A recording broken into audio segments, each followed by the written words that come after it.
panel. Thank you, folks. Huge thank you to Jenny, to Alistair, to Sandy, and in particular to Kirsty.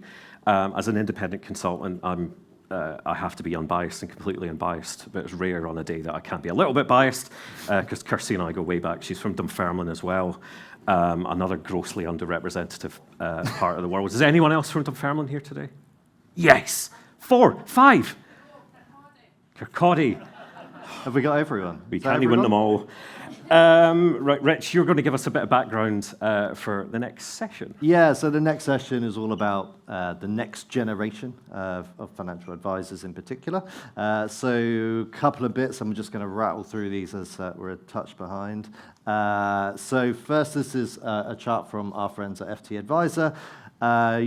If you can't see it, don't worry too much. Steve will describe it with his arms. But we've got a green line here. Basically, the bars left to right go up in ages, and they are the ages of advisors. And there are more older advisors, and there are fewer younger advisors, is essentially what we're saying. Yeah, no one's going to win an award for insight for that, right? Yeah, right. But what does that mean? Does that mean is that the career path into advice is unclear?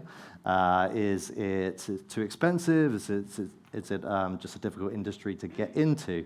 A different way of looking at, and this is from our State of the Advice Nation. So if we look at different roles within the financial advice sector, so we've got advisors here in the greyish bar, but we've got power planners. Again, this is chopped by age, so younger on the left, older on the right.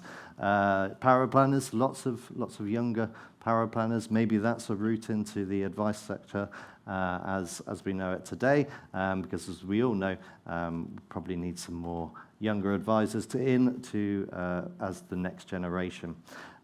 So, Steve? Yeah, and listen, I'm going to talk about this later, but we're on like the precipice of launching State of the Advice Nation Wave 7, and the paraplanning stuff we did last year went down an absolute storm in terms of feedback. We're going to repeat that, but we're also going to take a focused look on some of the issues around new entrants into the profession and into financial services.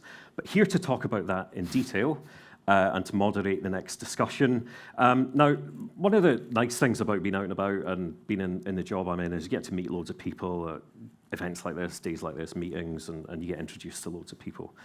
And I reckon at least 10 or 15 times in the past few years, someone said to me, "Do you know Natalie Holt?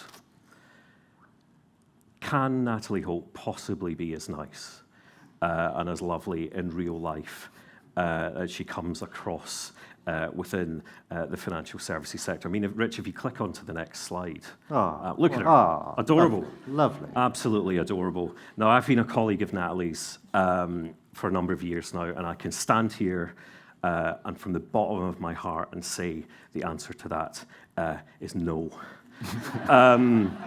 She's a nightmare, absolute nightmare, like bullying, HR, the mouth on her, Rich. Oh, hideous. The mouth, you think Mark's bad, but Natalie, honestly.